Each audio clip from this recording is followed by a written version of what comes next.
Students, welcome back to our channel. Calculus के इस lecture में हम लोग कनकेविटी एंड कन्वेक्सिटी को डिस्कस करेंगे फॉर कार्टेशियन कर्व्स। तो आज के लेक्चर में सिर्फ हम कार्टेशियन कर्व के ऊपर फोकस करेंगे। नेक्स्ट लेक्चर में हम पोलर कर्व के लिए कनकेविटी एंड कन्वेक्सिटी को डिस्कस करेंगे। तो बने रहिएगा लेक्चर के अंत तक। ये लेक्चर आपके लिए काफ़ी इंपॉर्टेंट होने वाला है, बिकॉज कनकेविटी और कन्वेक्सिटी का कंसेप्ट ऐसा है जो कई बार अंडर ग्रेजुएट स्टूडेंट के लिए काफ़ी मुश्किल खड़ी करता है। कई बार कंसेप्ट समझ में नहीं आता है, तो मेरी कोशिश ये रहेगी कि आपको बिल्कुल अच्छे से ये कंसेप्ट समझाया जाए। तो आपने वीडियो को अंत तक देखना है और अगर अच्छा लगे तो लाइक ज़रूर कीजिएगा। तो चलिए स्टार्ट करते हैं concavity and convexity. Student start करते हैं। Let fxy is equal to 0 be the equation of a given curve. So we are discussing the curves only in Cartesian form, and let pxy be a point on the curve. Then we have two possibility. Number one, tangent at pxy crosses the curve, or tangent at pxy does not cross the curve. तो देखिए, P x Y कोई point choose किया आपने curve के ऊपर, तो दो ही possibility हो सकती हैं कि या तो कर्व टेंजेंट को क्रॉस करेगी, या फिर ये कहिए कि टेंजेंट कर्व को क्रॉस करता है एट दैट पॉइंट पी, और tangent does not cross the curve. तो दो ही पॉसिबिलिटी हो सकती हैं, या तो टेंजेंट क्रॉस करेगा या टेंजेंट क्रॉस नहीं करेगा। देखिए ये सिचुएशन हो सकती है। सपोज ये कर्व है आपके पास, तो ये टेंजेंट है, x axis is the tangent. Okay, now tangent is crossing the curve, and the second situation is, suppose this is a curve and this is a tangent at a point pxy, and this is the tangent at another point and this is the tangent at another point। तो यहाँ पर देखिए, जो tangent आएगा curve के लिए किसी भी पॉइंट पर, that does not cross the curve। Okay, तो ये दो सिचुएशन है।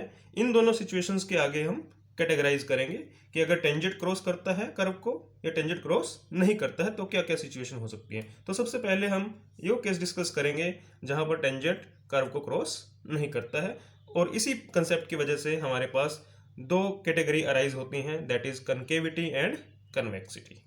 ओके, तो चलिए स्टूडेंट्स, सेकंड कैटेगरी को पहले डिस्कस करेंगे, फिर फर्स्ट कैटेगरी पे आएंगे। If a curve does not cross the tangent at a given point, then we have following two situations. Number one, concave upward or convex downward।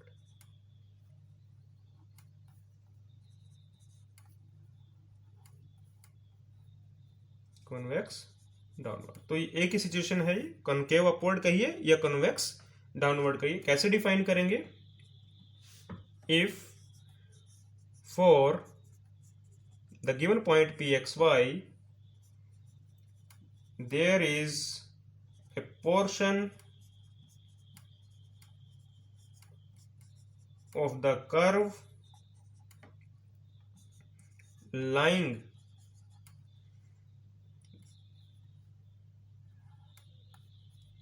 lying above the tangent at P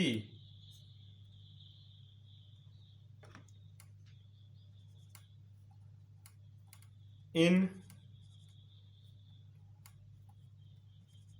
neighborhood of P, however small it may be. Then we say the curve is concave upward और convex downward. तो देखिए इसको explain करते हैं। Suppose curve है आपके पास, आपने कोई पॉइंट P चूज किया। If the portion of the curve lying about the tangent at the P, तो आपने क्या किया कि सपोज आपके पास ये कर्व है, okay, suppose this is the point P, x y, यहां पर आपने टेंजेंट ड्रॉ किया।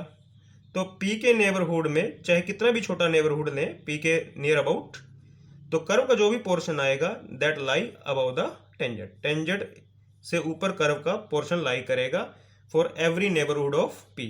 आप नेबरहुड को स्मॉल कीजिए या नेबरहुड को बड़ा कीजिए, तो कर्व हमेशा इस टेंजेंट के ऊपर लाई करेगी। तो हम कहेंगे this curve is concave upward और कन्वेक्स डाउनवर्ड। और you can say the face of the curve is open upward, curve का जो फेस है ऊपर की तरफ ओपन रहेगा। इस सिचुएशन को आप ऐसे कंपेयर कर सकते हैं, just like a bowl on the plane table. Okay, अगर ये बाउल सीधा रखा है then it is concave upward and convex downward. Okay, so this is the situation when we say that a curve is concave upward or convex downward. Now we will discuss the second situation, that is convex upward and concave downward. Second situation is if Pxy be a given point on the curve fxy is equal to 0, then we say the curve is convex upward or concave downward if in every neighborhood of P,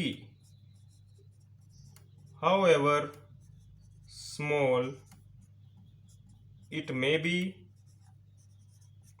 the portion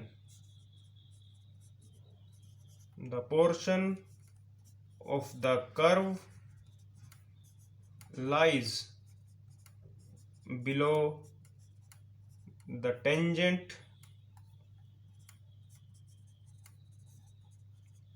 eight P। तो बिल्कुल reverse situation है। अगर आपके पास curve इस तरह से है कि आपने कोई भी पॉइंट चूज किया P,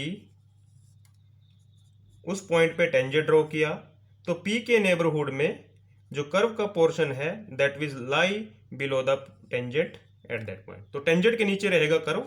तो हम कहेंगे कि the curve is convex upward और कॉन्केव डाउनवर्ड। अब जो कर्व का फेस है that will be open toward the bottom. देखिए कर्व का जो फेस है ये ओपन है, कहाँ, नीचे की तरफ ओपन है।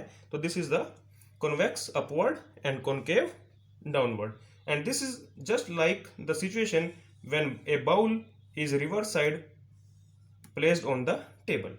जैसे आप कोई बाउल को टेबल के ऊपर रिवर्स साइड से रखेंगे तो that is convex upward and concave downward. Okay students, तो this was the concept of the concavity and convexity for a Cartesian curve. तो ये दोनों केस जो हमने डिस्कस किए ये वो केसेस हैं जहां पर जो टेंजेंट है वो कर्व को क्रॉस नहीं करता है। Okay, now third situation is that when the tangent crosses the curve and therefore we have a new concept, the point of inflection. So next definition is point of inflection. A point pxy on the curve fxy is equal to 0 is called a point of inflection if curve changes from concavity to convexity or vice versa at that point. तो P point को हम point of inflection कहेंगे अगर इस point के ऊपर जो curve है वो अपनी नेचर चेंज करे कनकेविटी टू कन्वेक्सिटी और वर्सा कन्वेक्सिटी टू कॉन्केविटी, या तो कनकेविटी से कन्वेक्सिटी की तरफ जाए या कन्वेक्सिटी से कॉन्केविटी की तरफ जाए, then we say that this point is the point of inflection. तो this is the situation. Suppose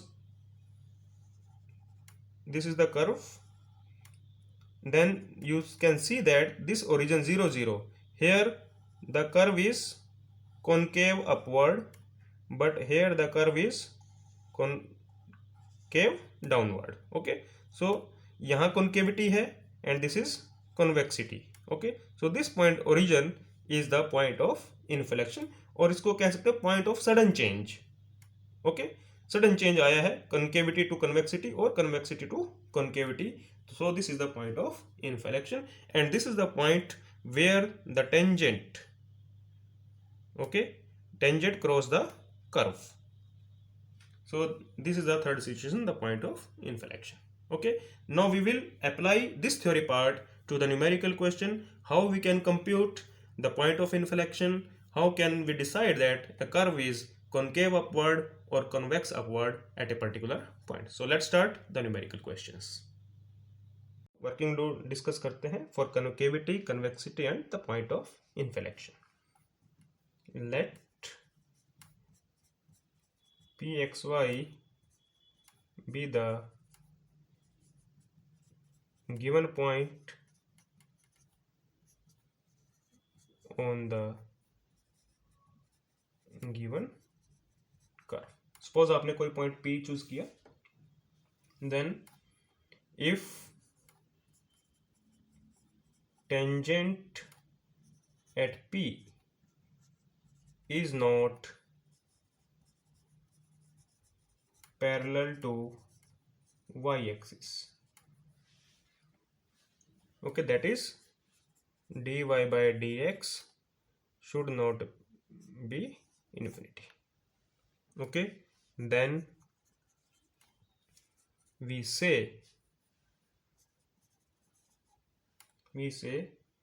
the curve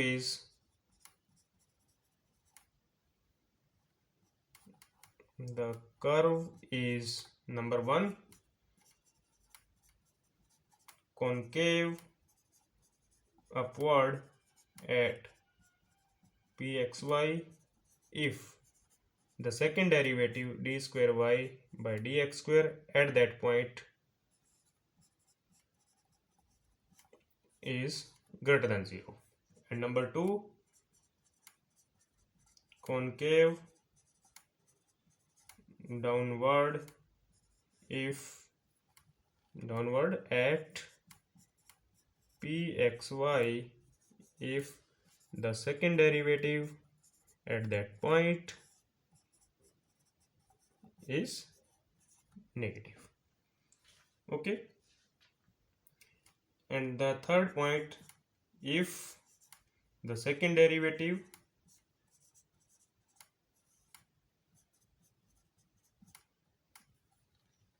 at that point is 0 or does not exist, then pxy may be a point of inflection.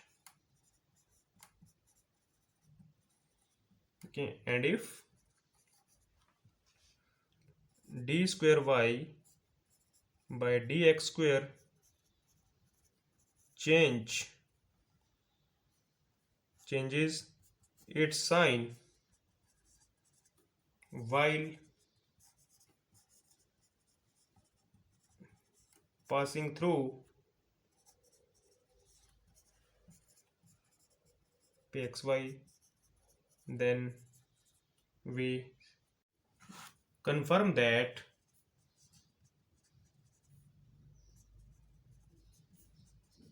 pxy is point of inflection. तो इन results को summarize करते हैं. Suppose you have a curve and you choose a point P x y at that curve. तो सबसे पहले आपने decide करना है कि उस पॉइंट के ऊपर टेंजेंट जो है वाई एक्सिस के पैरेलल नहीं होना चाहिए. ओके, पहली कंडीशन क्या है? Tangent must not be parallel to y axis at that point. उसके बाद हम डिसाइड करेंगे कि कर्व कॉनकेव अपवर्ड है या कॉनकेव डाउनवर्ड है. कॉनकेव अपवर्ड कब कहेंगे? अगर सेकंड डेरिवेटिव पॉजिटिव हो जाए उस पॉइंट के ऊपर. That means at that point is the point of minima. Second derivative positive, the point of minima. And we say that the curve is concave downward at that point. If the second derivative is negative, it means the point is the point of maxima. Okay, और अगर ना तो positive हो ना ही negative हो, in fact second derivative क्या हो जाए? जीरो हो जाए, या सेकंड डेरिवेटिव एग्जिस्ट ना करे, तब हम कहेंगे the point P x y may be the point of inflection. तो ये जो पॉइंट है ये पॉइंट ऑफ इन्फ्लेक्शन हो भी सकता है और नहीं भी. तब कैसे डिसाइड करेंगे कि ये पॉइंट ऑफ इन्फ्लेक्शन है? तो जस्ट आपने क्या करना है, सेकंड डेरिवेटिव को चेक करना है. क्या सेकंड डेरिवेटिव साइन चेंज करता है passing through the point P x y? It means आपने क्या करना है, इस पॉइंट पी के थोड़ा लेफ्ट में और थोड़ा राइट में. ओके, नेबरहुड में हम पॉइंट पुट करके देखेंगे. अगर सेकंड डेरिवेटिव का साइन चेंज होता है, नेगेटिव टू पॉजिटिव जाता है या पॉजिटिव टू नेगेटिव जाता है, तब हम कहेंगे this point P x y is the point of inflection. और आप एक और चीज चेक कर सकते हैं यहाँ पर, अगर ये पॉइंट ऑफ इन्फ्लेक्शन बनता है तो थर्ड डेरिवेटिव जीरो नहीं होगा. ओके, तो ये वर्किंग रूल रहेंगे. ऐसे हम चेक करेंगे कि कर्व कॉनकेव अपवर्ड है या कॉन्वेक्स अपवर्ड है.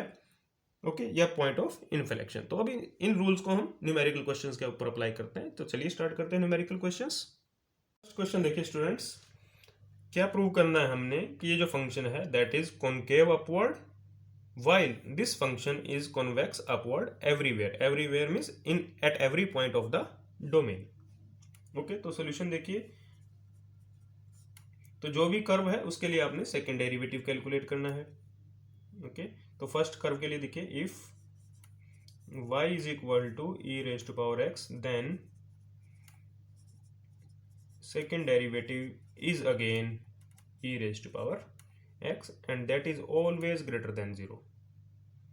ओके, आप x को पॉजिटिव रखिए, x को नेगेटिव रखिए, x को 0 रखिए, that is always greater than 0, that is always positive for every x, and this implies y is equal to e raised to power x. Okay, second derivative positive, it means this is concave upward at every point, is concave upward for every x. Second function में देखिए y is equal to log x. Now first derivative देखिए क्या है, dy by d x is equal to 1 by x, and second derivative d square by dx square is minus 1 by x square, and this is negative for every x. Okay, so second derivative is negative always. This implies this curve is convex upward everywhere. So this was the simplest question.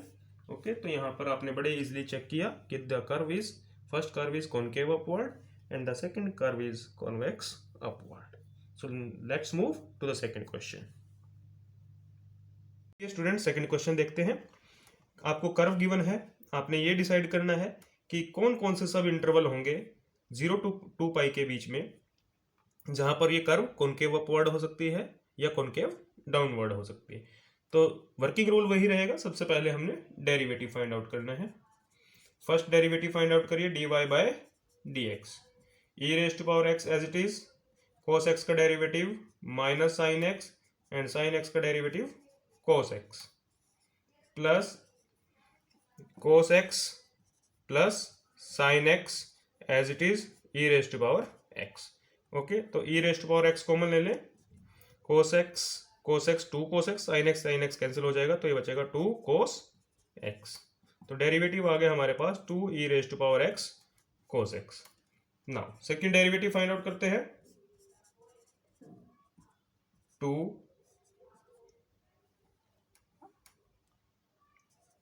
e raise to power x as it is, cos x का derivative minus sin x plus 2 cos x as it is, e raise to power x का derivative e raise to power x। तो simplify कर ले यहां से, 2 e raise to power x cos x minus sin x। Okay, तो अब देखिए यहां से कुछ मैनिपुलेशन करनी पड़ेंगी हमें।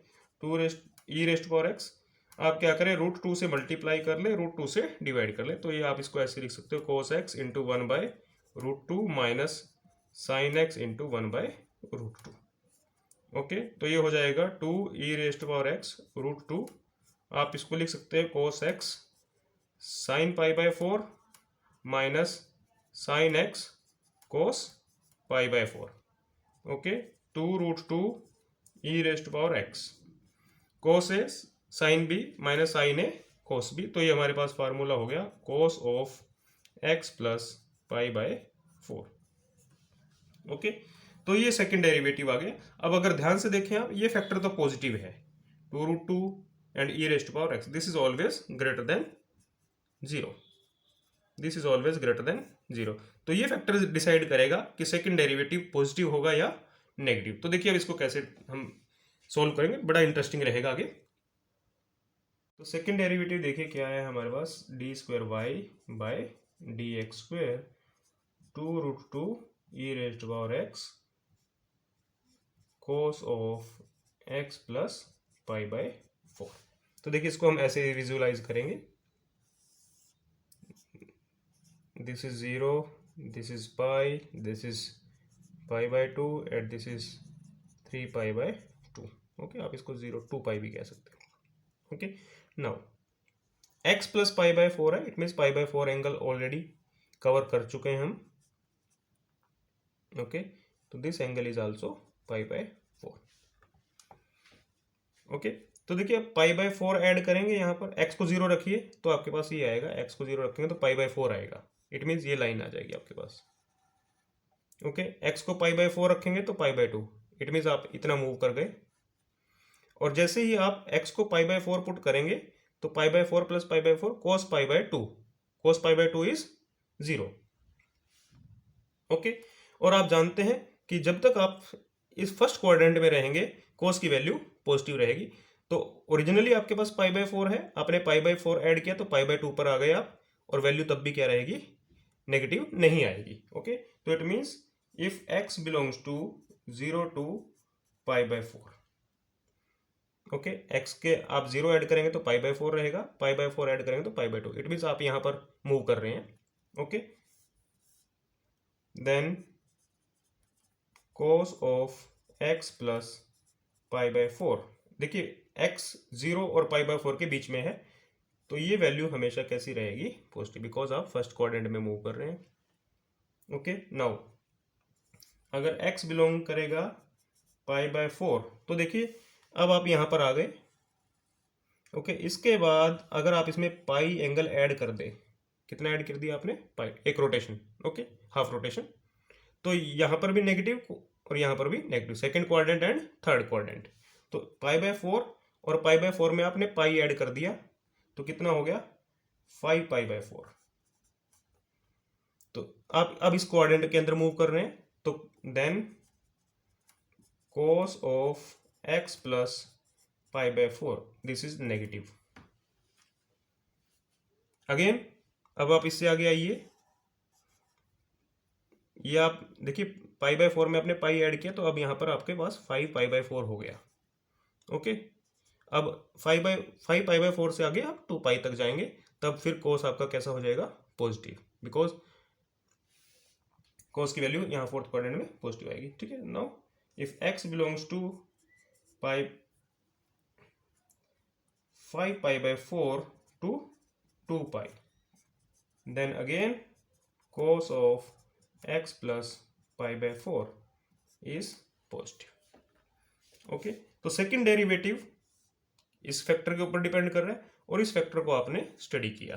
Okay, it means d square y by d x square is positive if x belongs to the interval 0 to pi by 4।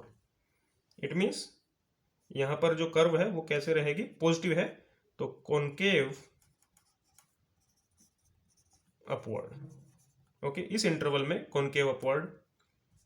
Second, d square y by d x square is negative if x belongs to pi by 4 to 5 pi by 4। तो यहां पर second derivative negative हो गया, तो it is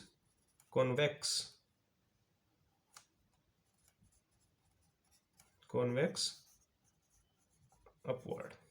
And third case, second derivative is again positive if x belongs to 5 pi by 4 to 2 pi, so again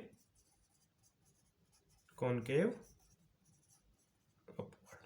Okay students, this completes the proof of this question, solution of this question। Question देखिए students, क्या show करना हमने कि इस curve के लिए जो point of inflections हैं वो इस लाइन के ऊपर लाई करेंगे। तो सेकंड डेरिवेटिव फाइंड आउट करेंगे पहले।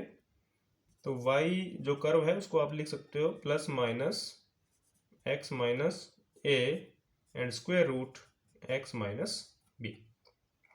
डेरिवेटिव फाइंड आउट करते हैं, dy by d x is equal to plus minus sign as it is, first as it is into derivative of the square root 1 by 2 root x minus b plus root x minus b as it is, derivative of this is 1 is equal to plus minus LCM ले लें, तो यहाँ से हमारे पास आएगा x minus a plus x minus b into 2 divided by root x minus b. Okay, तो this is equal to plus minus, simplify कर लें यहाँ से, तो ये हमारे पास आएगा 3x 2x plus x 3x minus a minus 2b divided by root x minus. Okay, इसको आप रीराइट कर सकते हैं plus minus 3x minus a minus 2b into x minus b raise to power minus 1 by 2। Okay, second derivative calculate करते हैं, d square y by d x square.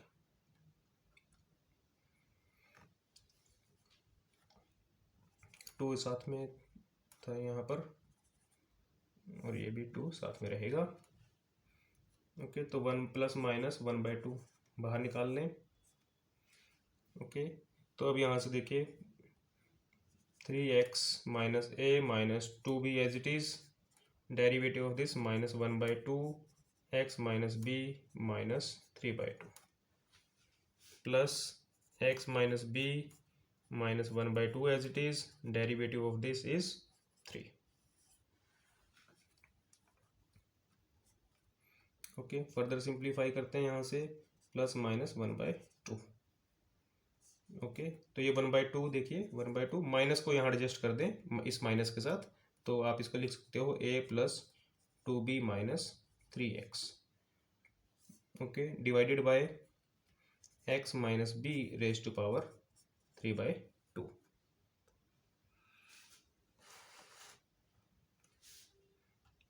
Plus 3 divided by x minus b raise to power 1/2। Further simplify करते हैं इसको, second derivative को। तो यहाँ से देखिए plus minus 1/2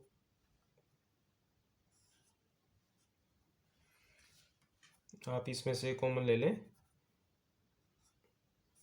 x minus b raise to power 1/2। X minus b raise to power 1/2 common ले लें, तो देखिए आपके पास यहाँ से बचेगा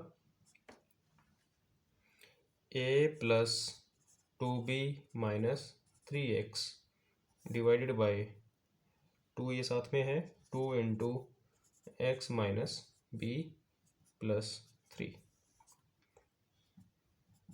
फर्दर सिंप्लीफाई करते हैं इसको, plus minus 1/2 x minus b raise to power 1/2। LCM लेंगे यहाँ से, a plus 2b minus 3x plus 3 into 2 6x minus 6b divided by 2 into x minus b. Further simplify करते हैं, plus minus 1/2 x minus b 1/2। Bracket के inside देखते हैं क्या रह गया। तो देखिए आपके पास 3x minus 6b minus 4b plus a divided by 2 into x minus b. Okay, तो सेकेंड डेरिवेटिव हमारे पास आ गया d² by dx² is equal to, तो ये आपके पास हो गया 2 into 4 plus minus 1/4 into x minus b raise to power 3/2, और न्यूमरेटर में देखिए क्या आया है, a minus 4b plus 3x।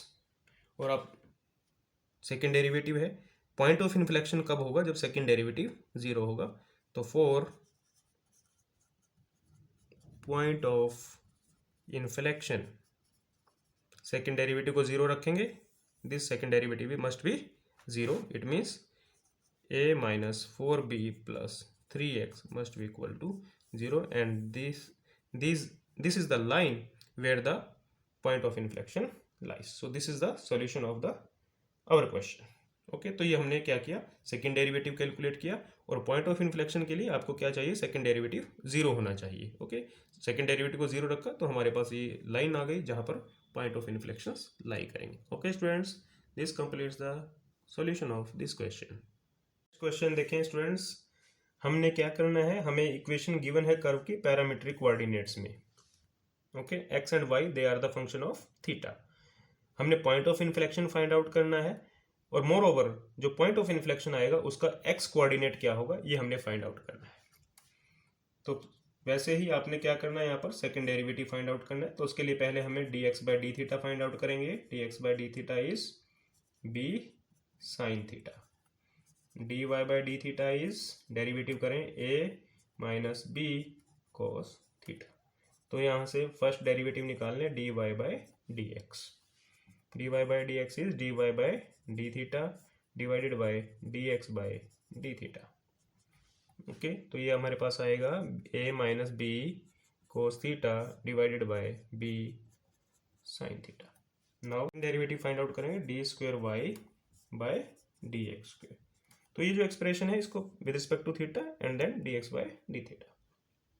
Okay, तो यहाँ से देखिए with respect to theta derivative करते हैं इसको, b² sin² theta, b sin theta as it is, derivative of this minus b cos theta is again b sin theta minus b cos theta, sorry, a minus b cos theta as it is, derivative of b sin theta is b cos theta, and into में d theta by dx, this is chain rule।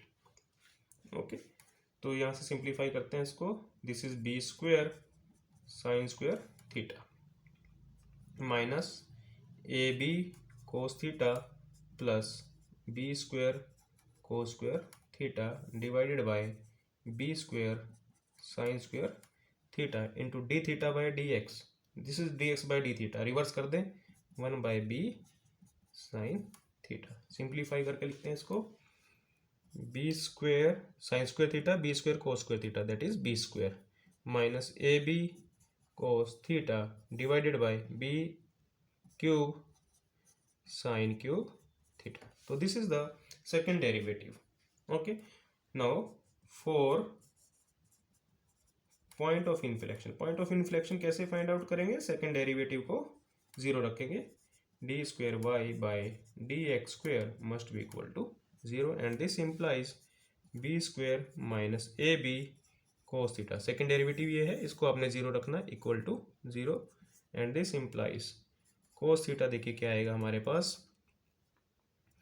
B square by a b that is b bye,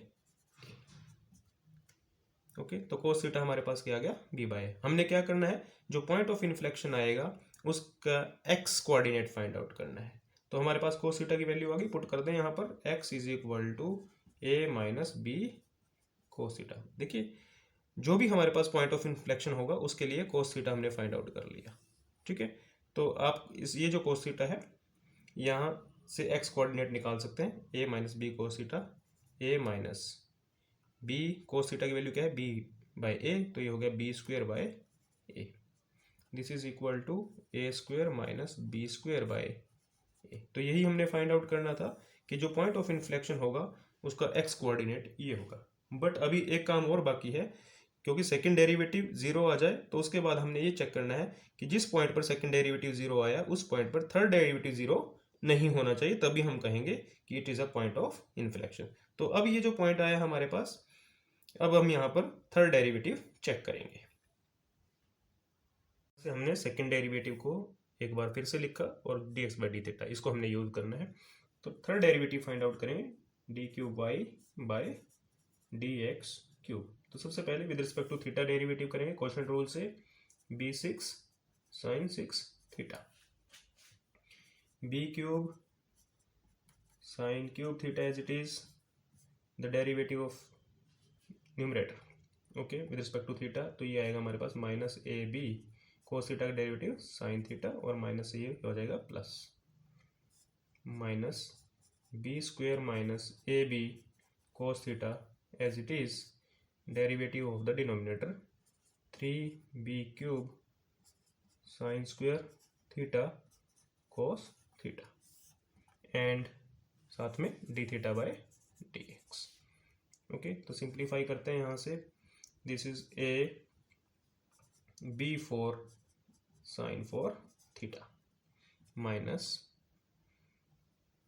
B square minus a b cos theta into 3b cube sine square theta cos theta divided by b six sine six theta and d theta by d x क्या आएगा आपके पास, 1 by b sine theta.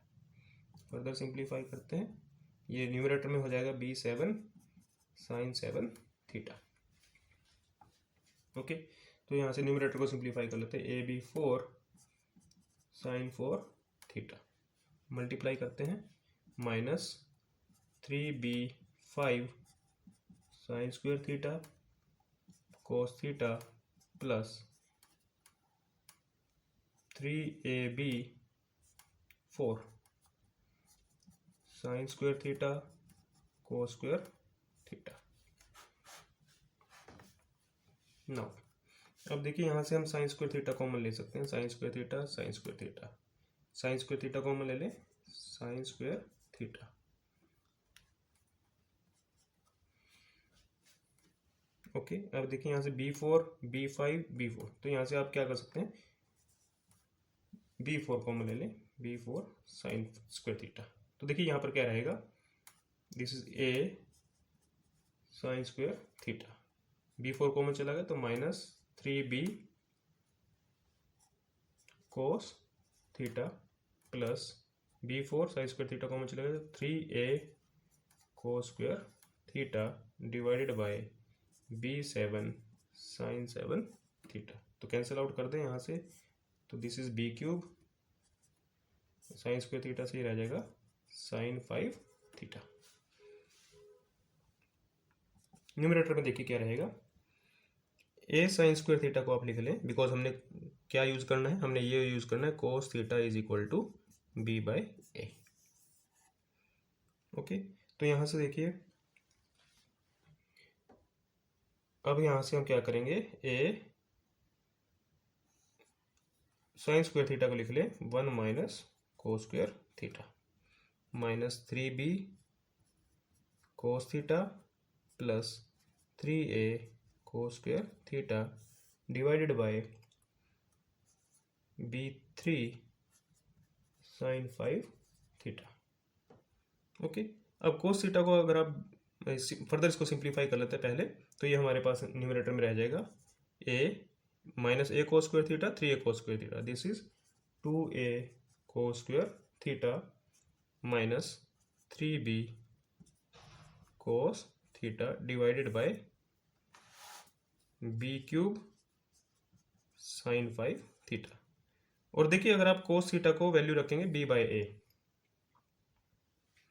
Cos theta की value आप b by a रखें और फिर simplify करें, तो ये आएगा a plus 2a, cos theta को रखें b by a, b square by a square minus 3b cos theta को रखेंगे b by a divided by b cube sine 5 theta, and you can find that this is always non zero. तो third derivative हमारे पास non zero हो गया when cos theta is equal to b by a. It means ये justify हो गया कि जो हमने फाइंड आउट किया था जहां पर सेकंड डेरिवेटिव जीरो था पॉइंट ऑफ इन्फ्लेक्शन के लिए, वाकई वो क्या है, पॉइंट ऑफ इन्फ्लेक्शन है। तो this completes the solution of this question. तो स्टूडेंट्स आज के लेक्चर में इतना ही। आज के लेक्चर में हमने कार्टेशियन कर्व्स को डिस्कस किया for convexity, concavity and point of inflection. तो नेक्स्ट लेक्चर में हम लोग पोलर कोऑर्डिनेट्स के लिए या पोलर कर्व्स के लिए पॉइंट ऑफ इन्फ्लेक्शन, कॉन्केविटी और कन्वेक्सिटी को डिस्कस करेंगे। तो आप लेक्चर आपने वो मिस नहीं करना है, क्योंकि जो क्वेश्चंस हम आपके लिए लेकर आएंगे पोलर कर्व के लिए, उनका सोल्यूशन आपको बहुत ही कम बुक्स के अंदर मिलेगा या बहुत ही कम वीडियोस में मिलेगा। ओके, तो आपने उस लेक्चर को मिस नहीं करना, और उस लेक्चर को आप देखेंगे कि वाकई वो लेक्चर आपके लिए बड़ा बेनिफिशियल रहेगा। तो डोंट मिस दैट लेक्चर। तो बने रहिएगा हमारे चैनल पर। तो stay tuned for upcoming lecture. Thank you.